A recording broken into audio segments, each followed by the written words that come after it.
Welcome back to another exciting episode of Fox Can Fix It. I've got a little bit more work done on the bumper. I was off for a few days, but I finished welding up both sides of it and underneath. I've got it primered and painted. And today, what I've got to do is, if you notice, I've already slotted the bumper. So I measured from center bolt hole to here and then up for each side, and then measured 1/4 inch thickness and 2 inch wide on each side. Cut those out, and then we're going to slide that onto there, and then we will drill for bolt holes. And I'm not going to be able to use carriage bolts. I was going to use nuts and just weld them to here, but I think what I'm actually going to do is I'm actually just going to drill, and I will tap them, and I will just use a good heavy bolt for the outside of it. It's really going to be irrelevant, but that's how we're going to do it. So let's put this bumper on and see if everything lines up. And as you can see, all I need to do now is drill there, and then we'll tap those two holes into the 1/8 inch rectangle tube that we've got. We'll do that on each side. We'll probably skip the little bumperettes that used to be here. They're not necessary. It was a nice trim piece, but I think we can do without it, and then we'll just shine all the chrome up and it'll work good. And then we'll work on actually getting the brush guard set on here. And I believe we're gonna have to cut these back maybe 1.5 inches, possibly 2 inches. So we'll dry fit the brush guard on, measure and mark, take it back off, cut it with a death wheel, sand it down a little bit, we'll grind it down a little bit, and then plop it back on, drill new bolt holes in each side, mount that, and then mount it up underneath as well on the frame on either side. Okay, I got the bumper tapped. I've got bolts in. I'll get better bolts later, but I happen to have 4 bolts that fit for today, so that'll hold it on.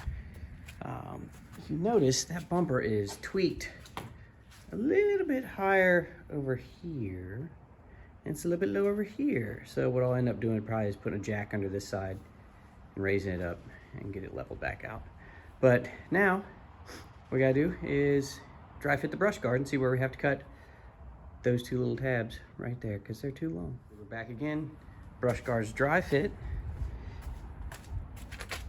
It's pretty good. I've got it centered. I did some measurements off of the center of the fair lead hole to center the grill there.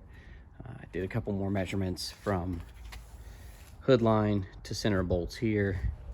That was pretty glary, so we'll try it over here. From end of hood, center of bolt on each side, this bolt and this bolt. So we doubled up that. We got it as close as we could.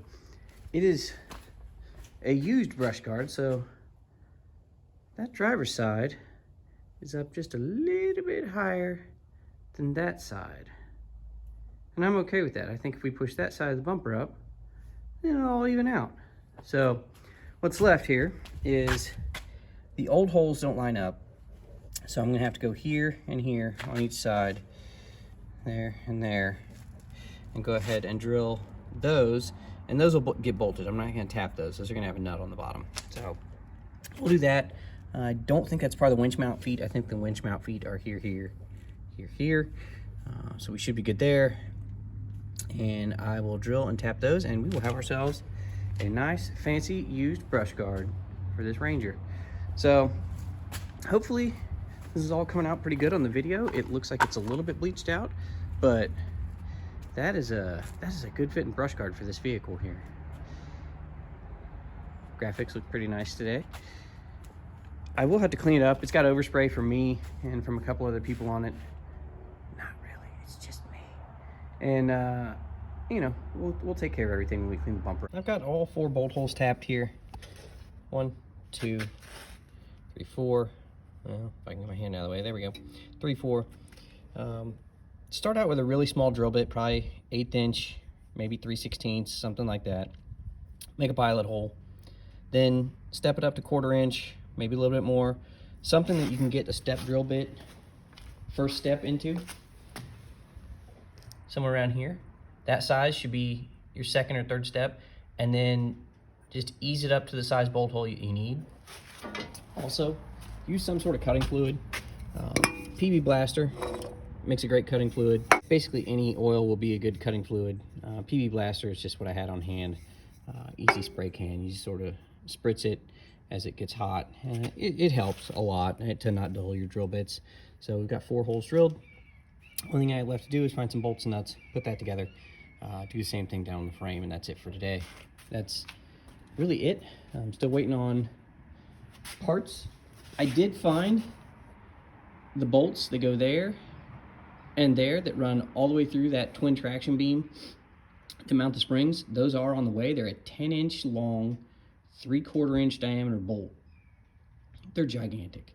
So once those come in, I can pretty much just grind the heads off the bolts, knock them through, and we'll take them out that way, and that way the springs will come out and we'll be able to get that job done. But no parts yet. There's not really a good way to keep a camera there while I'm drilling. It's also pretty boring. I'm doing things multiple times.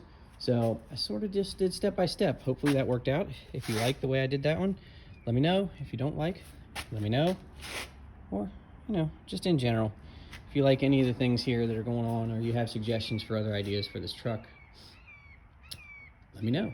If you need to go out and drill holes in things, remember, start small, work your way up, and use some cutting fluid. And other than that, you know, make sure you measure twice, cut once, or drill once. That usually works. So that's it for this time. See you next time.